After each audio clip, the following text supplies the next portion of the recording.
How long until we see your signature next to President Trump's face on a $250 bill? Well, again, as Treasury Secretary, I have two mandates for U.S. currency. At present, no living person can be on U.S. currency, and the currency must say, "In God we trust." So right now there is proposed legislation in front of the House, in front of the Senate, to change the first requirement so that a living person, Donald J. Trump, could be on a $250 bill. So it's all in the hands of the, it's all up on Capitol Hill. So at Treasury, we prepare things in advance. So we have prepared in advance that if the legislation is passed, but we will stick to the law.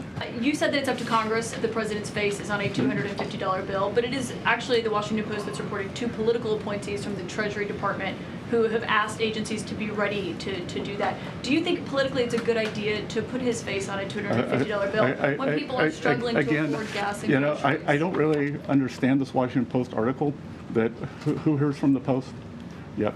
Terribly written, terribly edited, because basically what it says is that Treasury is following the law, and that we've created the bill, and that it's up to Congress, but that we follow the bill and it's up to. I didn't really understand what the story was. So, but anyway, appointees aren't involved in that. Two of your political appointees. Yeah, of course, but we prepare for everything if it gets passed. Just like we were ready 6 months in advance for the one big beautiful bill for tax guidance. So we have to prepare in advance. You can't draw something up the day before. Politically, do you think it's a good idea though when people are struggling to afford gas and groceries? Look, I think it has. I think that it's bifurcated.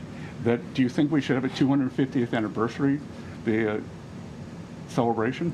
Well, that's happening anyway. But putting the president's face on a $250 bill is a choice. But Caitlin, it's not happening anyway. It's happening because it's being funded by private citizens, by the federal government, by state governments, by municipal governments to celebrate our country. And I don't think that there's anything untoward about having the President of the United States, the person who was President of the United States, on the 250th anniversary bill.